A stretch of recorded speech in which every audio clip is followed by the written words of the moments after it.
Salmai or siumai requires no skill whatsoever, and keep watching and find out why the hell it's green.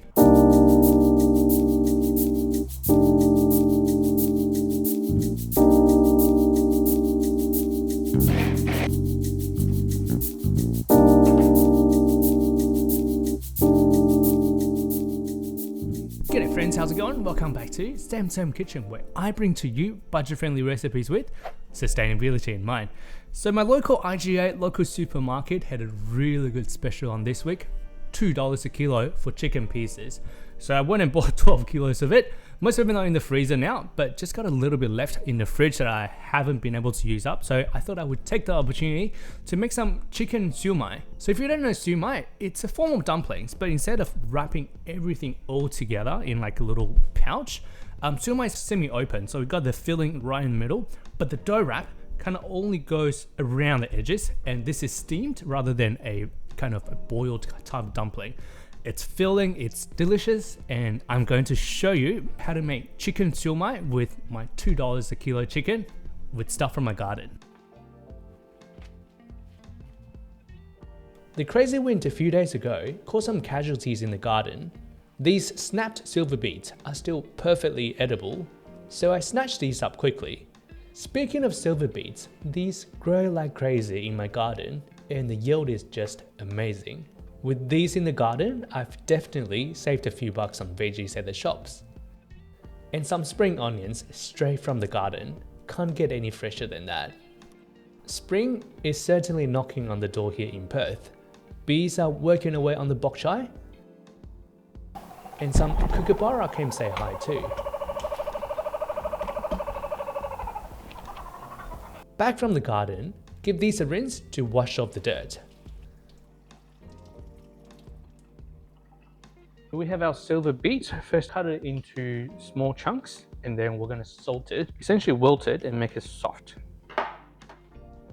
What's beautiful about silver beets is just you get two in one. The leaf is almost got a bit of a spinach character. You know, once you cook it, it gives you that beautiful green, while the stem texture-wise resembles a bit of a celery. So it's crunchy. You can use it for so many things. It's awesome. So what I'm aiming for is each piece of the stem is going to be about this wide and then this thick.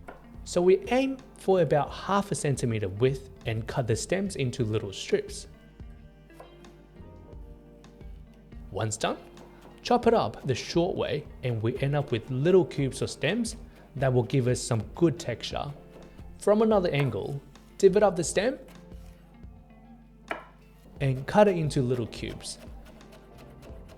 Into a mixing bowl.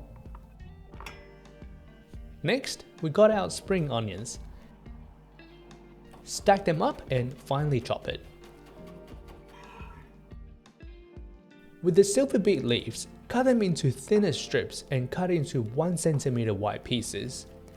These leaves will wilt once cooked, similar to spinach, so slightly chunky is fine. To draw some moisture out of the silver beet, add in a good pinch of salt in and rub it in.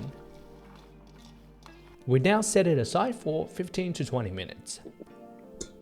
So next thing I want to do is our noodle dough. It's going to be the typical noodle dough I've used over and over again. So 1 part water to 2.2 flour. Sorry, what was that about ratio? Yes, that's right. Use a scale, my friend. Measure out 220 grams of flour. Since we got these silver beet leaves here, I'm gonna see if I can blend this in and then make a green dough and make it more interesting. This is impromptu and off the script, so watch closely. Leaves into my little food blender and add water to total to 100 grams. Lid on and blitz until liquefied. Now, mix our liquid with the flour. Obviously, you can just use 100 grams of water to keep it simple. 3 grams of salt to help with the gluten formation.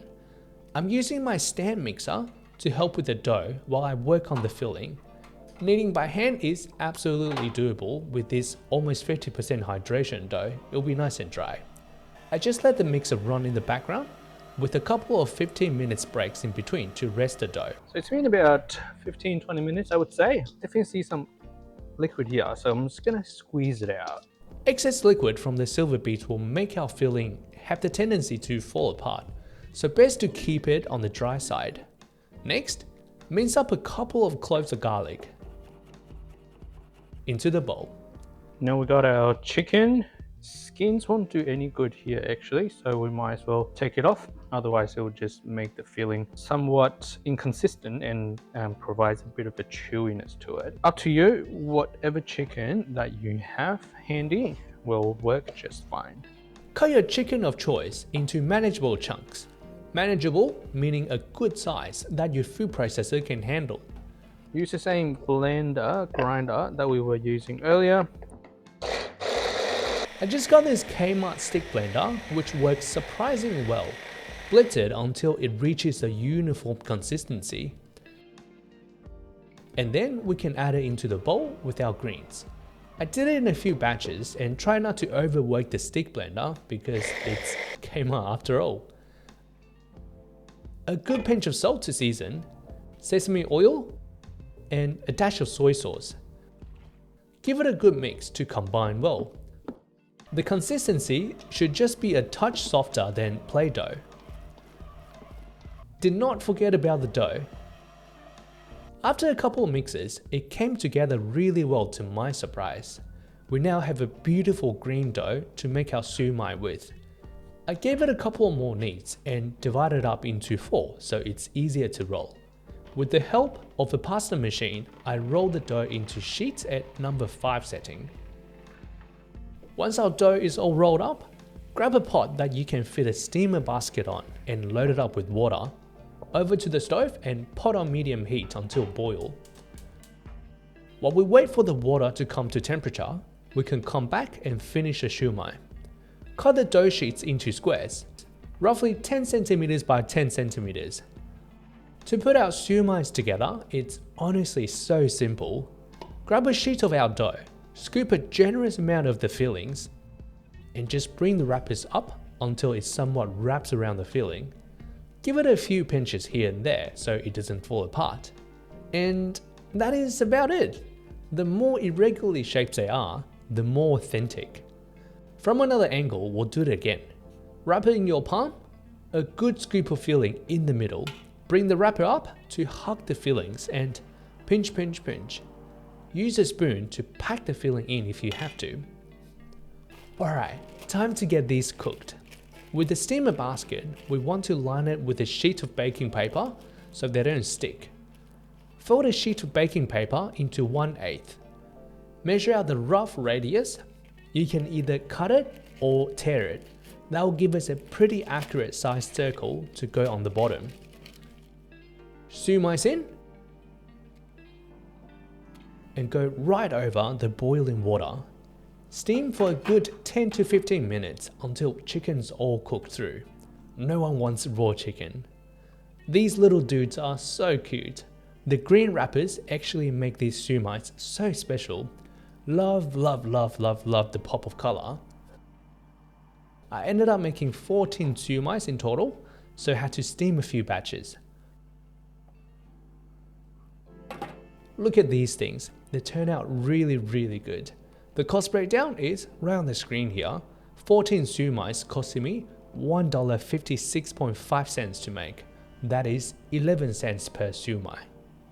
Alright, and there we have it. Fresh out of the steamer, we got our sao mai or siu mai all done. I'm going to dig in and just let you know how it tastes like.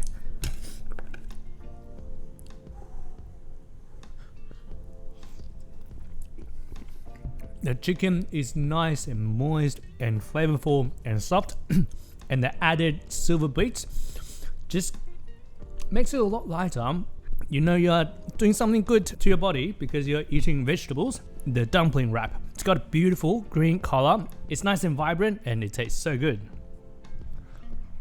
In case you haven't noticed, I'm so in love with my garden. How much of the food that I grow I can utilize, from our bok choy and silver beet. The yield is amazing. I've been using it in so many things, from salad, from stir fry, all the way to something like this. Sao mai here is so easy to make. It's literally just any form of mince. I recommend chicken and pork for the more neutral flavor. It literally requires no skills, and the end result is so good. Alright, thank you so much for tuning in. I hope you learned something. If you liked the video, give it a like and consider subscribing. I have one of these budget friendly and sustainable video coming out every 2 weeks. Thank you so much, and I'll see you next time.